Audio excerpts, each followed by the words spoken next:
Hello everyone. आज हम class 10th पढ़ने वाले हैं, सब्जेक्ट साइंस और चैप्टर 1 स्टार्ट करने वाले हैं। तो आप सब ध्यान से समझिए, ध्यान से पढ़िए। देखो, चैप्टर नेम क्या है? Chemical reaction and equation. ठीक है, इसके बारे में हम क्या करने वाले हैं? पढ़ने वाले हैं। अब देखो, सबसे पहले क्या है, हमने पिछली क्लासेस में पढ़ रखे हैं कि नेचर दो टाइप्स के होते हैं। नेचर दो टाइप्स के कौन कौन से होते हैं? फिजिकल नेचर और केमिकल नेचर। ठीक है, जो फिजिकली हो रहे होते हैं, जो हम अपनी आंखों से देखते हैं, उसे फिजिकल नेचर कहते हैं। एंड जो केमिकल कुछ रिएक्शन हो रहे होते हैं, जैसे हमारे बॉडी में जो भी रिएक्शन होता है या फिर कहीं पर भी कोई रिएक्शन हो रहा है ना, उसे केमिकल रिएक्शन कहते हैं। ठीक है, तो अब देखो, केमिकल रिएक्शन अगर इन द से केमिकल यानी कि केमिकल रिएक्शन कहते हैं। हम आगे देखते हैं, इसमें कोई पढ़ने वाली चीज़ नहीं है। देखो, सबसे पहले ये एक्टिविटी है। एक्टिविटी बहुत ज़्यादा इम्पोर्टेंट है। कभी कभी बोर्ड पेपर में ये भी पूछ देते हैं, बोर्ड में पूछ देते हैं कि ये एक्टिविटी से ऑब्जेक्टिव क्वेश्चन भी आ जाते हैं। तो यहाँ पर हम एक्टिविटी करेंगे। ठीक है,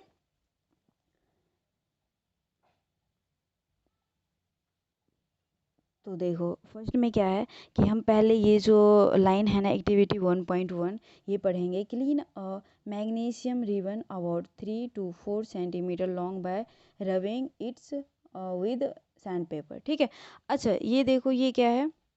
ये जो दिख रहा है ना आपको, ये क्या है? मैग्नीशियम रिबन है। ठीक है, क्या है? मैग्नीशियम रिबन है। इसे क्या लिया है? इसे पहले ऐसे नॉर्मली ले लिया है। ठीक है, जैसे रखा हुआ था वैसे ले लिया है। बाद में क्या किया है, उसे ना सैंड पेपर से उसे क्या किया है, 3 से 4 सेंटीमीटर लॉन्ग है बस। ठीक है, उसे सैंड पेपर से रब कर दिया, यानी कि उस पर घस दिया, रब कर दिया, क्लीन कर दिया। तो क्यों किया क्लीन? आप सबको इसका आंसर पता है? अगर नहीं पता है तो देखते हैं। ठीक है, सबसे पहले इस पे क्या होता है कि ये मैग्नीशियम है ना, इस पे क्या होंगे? डस्ट पार्टिकल्स होंगे, और जो भी चीज़ें होंगी ऊपर में, वो क्या करेगा? जो मतलब एटमॉस्फेयर में जो एयर प्रेजेंट है ना, एयर की वजह से उस पर क्या हो जाएगा? ऑक्साइड बन जाएगा। ऑक्साइड बनने की वजह से वो जो हम रिएक्शन करवाने वाले हैं इस पे, वो रिएक्शन नहीं हो पाएगा, वो रिएक्ट नहीं कर पाएगा। उसे रिएक्शन करने से प्रिवेंट करवाएगा कौन? जो एयर में प्रेजेंट मॉलिक्यूल्स हैं। ठीक है, तो इसीलिए उसे क्या कर देंगे?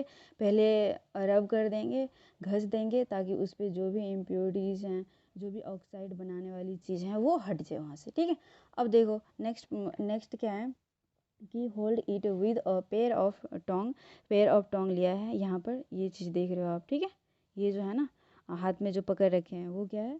टोंग से है, दो टोंग से है। बर्न इट यूजिंग और स्प्लिट लैम्प और burner and collect the ash so formed in watch glass as so in the figure. ठीक है, देखो यहाँ पर क्या किया है, इसमें मैग्नीशियम रिबन में क्या किया है? टोंग लिया है और उस पर फायर प्रोड्यूस करवाया। ठीक है, फायर प्रोड्यूस करवाया। फायर प्रोड्यूस करवाने के बाद कुछ देर के बाद, ठीक है, यहाँ पर एक वॉच ग्लास रख दिया है, और ये कुछ देर के बाद वहाँ पर चीज़ें बर्न होने लगी। ठीक है, जो चीज़ें थी ना, रबर थी ना, वो मतलब चीज़ें थी वो बर्न होने लगी। अच्छा, बर्न होने के बाद ना वो किस में कन्वर्ट होने लगे? ऐश के फॉर्म में, यानी कि राख के फॉर्म में। राख के फॉर्म में white white powder likes produce होने लगे। देख रहे हो वहाँ, आप देख रहे हो यहाँ पे वाइट वाइट पाउडर यहाँ पर गिरने लगे। तो मैं ये क्या है, ये जो चीज़ बनी है, ये जो पाउडर बना है, ऐश बना है ना, वो क्या है? मैग्नीशियम ऑक्साइड है। ठीक है, यहाँ पर लिखा है क्या है? मैग्नीशियम ऑक्साइड है। ठीक है, यहाँ तक आ गया समझ में? यहाँ तक आ गया? अब देखो, अब क्या बोल रहे हैं कि यहाँ पर बर्न कर लिया ऑक्सीजन रिबन को, और keeping it away as a far of the possible from the your eyes. ठीक है, और फिर आप ना थोड़ा दूर से देखो और ऑब्जर्व करो कि क्या हुआ है, कैसे हुआ है। ठीक है, आप सबको समझ में आ गया यहाँ तक? अब आगे देखते हैं। अच्छा, आगे हम देखने वाले हैं कि ये सबसे पहले कि मैग्नीशियम जहाँ से हाईलाइट है ना, वहाँ से देखो, magnesium ribbon burn with a dazzling white flame and change into the white powder. ठीक है, जो मैग्नीशियम रिबन थे वो बर्न हुआ था, और वो किस में, मतलब उसमें ना डेजलिंग वाइट फ्लेम दिया था, यानी कि आग दी थी, और फिर बाद में वो किस में कन्वर्ट हो गया? वाइट पाउडर में कन्वर्ट हो गया, जैसे कि हमने पीछे देखा था, ठीक है। This powder is magnesium oxide, ये पाउडर क्या था, मैग्नीशियम ऑक्साइड था, ठीक है। ये it is form due to the reaction between magnesium and oxygen present in the air, ठीक है। अब देखो ये ऑक्सीजन, ये जो रिएक्शन है किसके वजह से हो पाया, जो प्रेजेंस है एयर में, एटमोसफेयर में ऑक्सीजन प्रेजेंट है, उसकी वजह से ये रिएक्शन हो पाया, ठीक है। यहाँ तक आ गया समझ में। अब हम क्या कर रहे हैं, आगे पढ़ने वाले हैं। आगे एक एक्टिविटी और भी है, तो एक एक्टिविटी और है, तो देखो क्लास 10th वालों, अच्छे से पढ़ो, अच्छे से समझो, आपको बोर्ड में लिखना है, बोर्ड में करना है। तो ये NCERT हैं, एक एक लाइन आप समझोगे पढ़ोगे तो बहुत अच्छा होगा आपके लिए। तो सबसे पहले यहाँ पर देखो, सबसे पहले यहाँ पर दूसरी वाली एक्टिविटी है। तो यहाँ ये जो है ना, ये एक्टिविटी ना अगले दो, थर्ड और सेकेंड चैप्टर में हम पढ़ेंगे। तो यहाँ पर ना थोड़ी सी बातें कर लेते हैं बस, ठीक है। अब यहाँ पर देखो, the flowing object help in the determine whether chemical reaction, ये छोड़ो। देखो सबसे पहले यहाँ पर हम आगे तो पढ़ेंगे ही इनके बारे में, ये थोड़े मतलब जिंक के बारे में दे रखे हैं, कुछ एक्टिविटी करवा रखे हैं। तो यहाँ पर देखो, सबसे पहले हमें पता कैसे चलेगा कि केमिकल रिएक्शन हुआ है या फिर केमिकल चेंज हुआ है, केमिकल रिएक्शन हुए हैं या फिर केमिकल चेंज हुए हैं। तो सबसे पहली बात कि इसमें क्या हो जाएगा, चेंज इन स्टेट। स्टेट का मतलब आप सबको पता है ना, स्टेट मतलब सॉलिड, लिक्विड, गैस, है ना, पढ़ा होगा 9th क्लास में, है ना, सॉलिड, लिक्विड, गैस होते हैं। अच्छा, अब सेकेंड में हम क्या पढ़ रहे हैं कि change in colour, colour change हो जाएगा, ठीक है। रिएक्शन होने के बाद कलर चेंज हो जाएगा, ब्लू रहेगा तो वाइट में हो जाएगा, ब्लू रहेगा तो पिंक में भी हो सकता है, पिंक रहेगा तो ब्लू में हो सकता है, रेड में हो सकता है, ठीक है। सबका रिएक्शन का अलग अलग सब कुछ मतलब कलर होता है, ठीक है। अब हम थर्ड में क्या पढ़ रहे हैं, एवोल्यूशन ऑफ एयर, यानी कि एयर का निकलना, ठीक है। अगर एयर निकल रहा है तो हम समझेंगे क्या, रिएक्शन हुआ है, ठीक है, केमिकल रिएक्शन हुआ है। फोर्थ में क्या पढ़ेंगे, फोर्थ में है चेंज इन टेम्परेचर, ठीक है। टेम्परेचर का घटना बढ़ना हमें ये बता देता है कि केमिकल रिएक्शन हुआ है, ठीक है। यहाँ तक आ गया समझ में। अच्छा देखो, अब मेन टॉपिक स्टार्ट हो रहे हैं। क्या है टॉपिक नेम, केमिकल इक्वेशन, ठीक है। अच्छा देखो, केमिकल इक्वेशन के बारे में हम पढ़ते हैं। सबसे पहले यहाँ पर ये वाली बातें देख लो कि क्या लिखा है, मैग्नीशियम प्लस ऑक्सीजन, ये क्या है, रिएक्टेंट है। अच्छा देखो, किसी भी चीज़ में जो केमिकल चेंजेस आ रहे हैं ना, किसी भी चीज़ में केमिकल चेंजेस आ रहे हैं उसे हम क्या कहते हैं, रिएक्टेंट कहते हैं, ठीक है। और यहाँ पर एरो दिखा होगा, है ना, एरो क्या दर्शाता है, क्या रिप्रेजेंट करता है, ये करता है रिएक्शन डायरेक्शन बताता है, ठीक है। यानी कि इस तरफ है तो ये रिएक्शन इस तरफ जा रहे हैं, ठीक है, तो ये डायरेक्शन बताता है। और मैग्नीशियम प्लस ऑक्सीजन आप यहाँ पर देख रहे हो, तो ये क्या है, रिएक्टेंट, यानी कि जिसमें केमिकल चेंज होगा वो रिएक्टेंट है। और जो एरो देकर बता रहे हैं, यानी कि जिस केमिकल चेंज के वजह से रिएक्शन कंप्लीट हुआ है वो क्या हो जाएगा, प्रोडक्ट है, ठीक है। यहाँ पे लिखा है ना मैग्नीशियम ऑक्साइड, यानी कि ये प्रोडक्ट मिला है। केमिकल चेंज हुआ तो बताओ बताओ, केमिकल चेंज हुआ है तो वो रिएक्टेंट बन गया, यानी कि रिएक्टेंट में ही केमिकल चेंज होता है। और जिस केमिकल चेंज की वजह से रिएक्शन हुआ है ना, उसे हम क्या देंगे, क्या, प्रोडक्ट कह देंगे। आए समझ में, ठीक है। अच्छा देखो, the substance that undergo chemical change in the reaction, same बात है, ठीक है, जो हमने अभी पढ़ी। Magnesium and oxygen are the reactant, the new substances is magnesium oxide form during the reaction as a product, ठीक है। आए समझ में।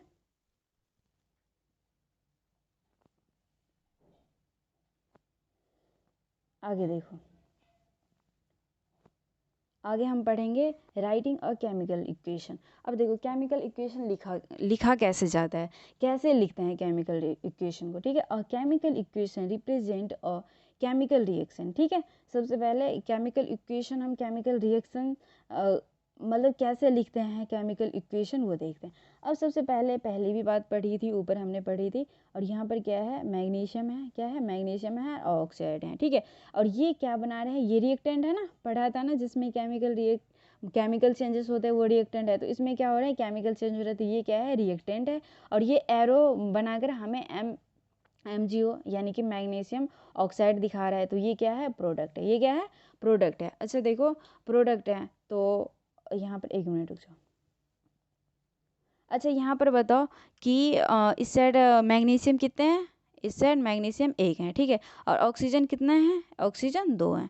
और इस साइड बताओ, इस साइड मैग्नीशियम 1 ही है और ऑक्सीजन भी 1 ही है। तो इसके बारे में हम आगे पढ़ेंगे अच्छे से।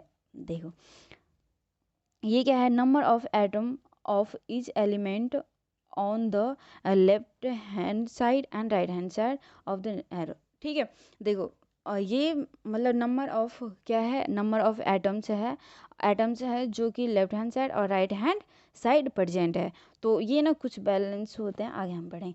Then the equation is balance. देखो ये बोलते हैं कि अगर नंबर ऑफ एलिमेंट और अगर नंबर ऑफ एटम्स दोनों साइड बराबर हो ना, रिएक्टेंट में भी एंड प्रोडक्ट में भी, मतलब क्या है कि लेफ्ट हैंड साइड भी और राइट हैंड साइड भी, दोनों साइड अगर अगर नंबर ऑफ एटम सेम है, नंबर ऑफ यानी कि मानकर चलो यहाँ पर हम क्या देखेंगे कि मैग्नीशियम रिएक्टेंट में भी 1 ही है और प्रोडक्ट में भी 1 ही है। और ये भी देखेंगे कि यहाँ पर ऑक्सीजन इस साइड भी 1 ही होता और इस साइड 1 है ही, तो ये क्या कहलाता, बैलेंस इक्वेशन कहलाता है, ठीक है। क्या कहलाता है, बैलेंस इक्वेशन कहलाता है। लेकिन क्या है यहाँ पर ऑक्सीजन यहाँ पे 2 है लेकिन यहाँ पे 1 है, तो ये क्या कहलाएगा, और ये बैलेंस इक्वेशन नहीं है। बैलेंस मतलब आप सबको भी पता होगा ना कि दोनों साइड बराबर है ना, दोनों साइड बैलेंस बराबर, तो इसे हम क्या कह देंगे कि ये नॉन बैलेंस है, यानी कि बैलेंस है ही नहीं, तो ये इक्वेशन क्या है, बैलेंस नहीं है। अच्छा देखो, if not then the equation is unbalance because the mass is not same on the both side of the equation, ठीक है। देखिए इक्वेशन हम बैलेंस इसीलिए नहीं बोलते हैं कि अगर हम क्या करेंगे, अगर यहाँ पर अगर बोल देते कि हाँ इक्वेशन बराबर है, अगर हम बोल देते कि बैलेंस इक्वेशन क्या है, बैलेंस है, तो देखो यहाँ पर मैग्नीशियम 1 ही है, ऑक्सीजन 2 है, और यहाँ पर ये ऑक्सीजन भी 1 ही है और मैग्नीशियम भी 1 ही है, तो क्या मास में डिफरेंस नहीं आ जाता, यहाँ पे आ जाता ना, तो इसीलिए हम क्या बोलेंगे कि नहीं है ही नहीं बैलेंस। अच्छा देखो, जो रिएक्शन जो केमिकल इक्वेशन बैलेंस नहीं होता ना, उसे क्या कहते हैं, स्केलेटल केमिकल इक्वेशन। याद रहेगा क्या कहते हैं, स्केलेटल केमिकल इक्वेशन, याद रहेगा, जो बैलेंस इक्वेशन नहीं होता, ठीक है, जो मतलब हम ये भी बोल देंगे non balance equation, sorry non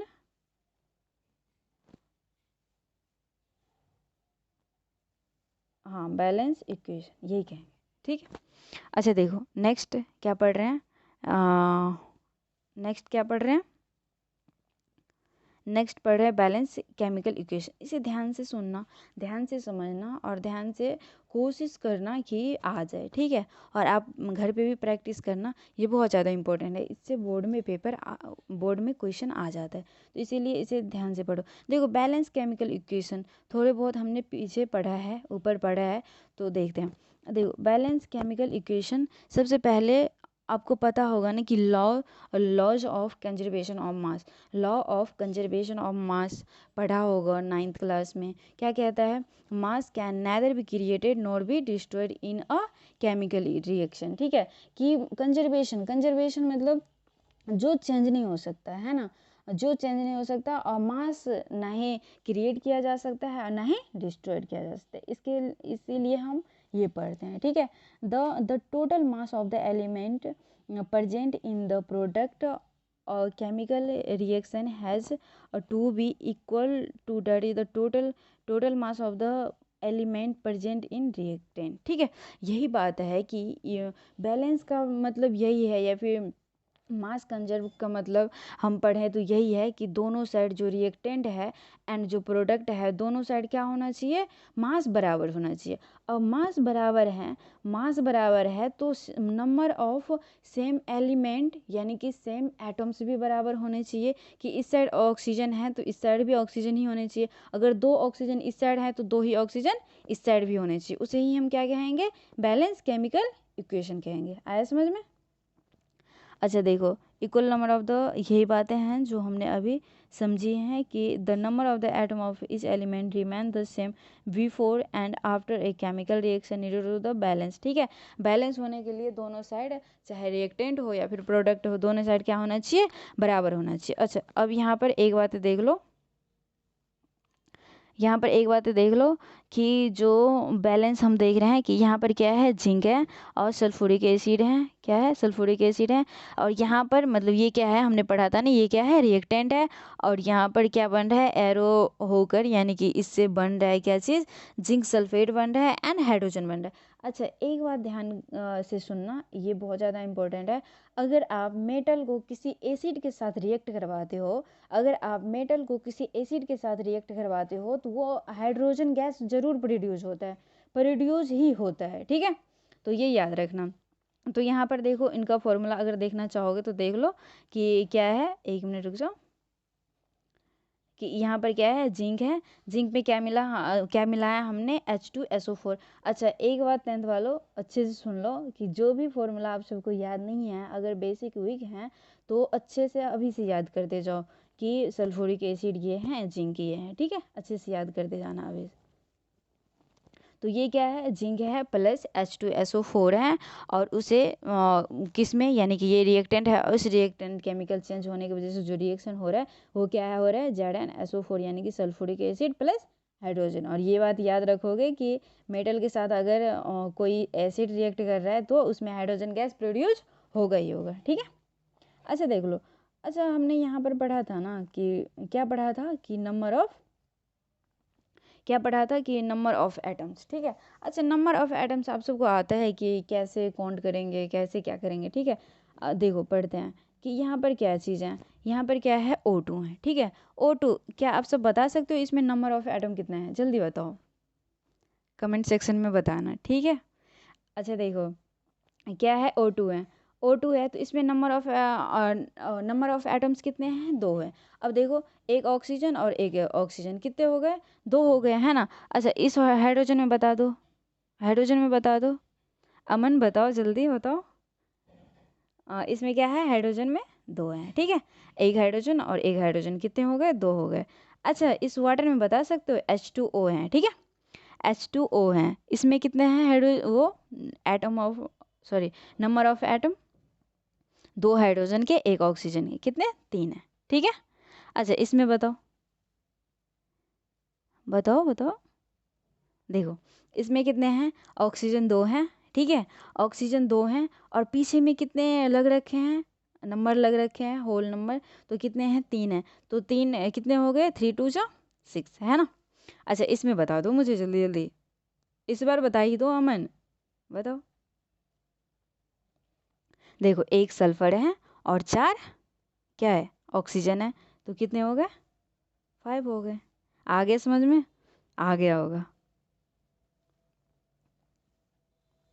अच्छा इसमें बता दो आप सब बताओगे, ठीक है, कमेंट सेक्शन में आप सब बताना इसका आंसर, ठीक है, कि नंबर ऑफ एटम्स कितने हैं इसमें, ठीक है, नंबर ऑफ एटम्स कितने हैं। ये आप सबके लिए होमवर्क है, और करके आना और कमेंट सेक्शन में आंसर बताना, ठीक है।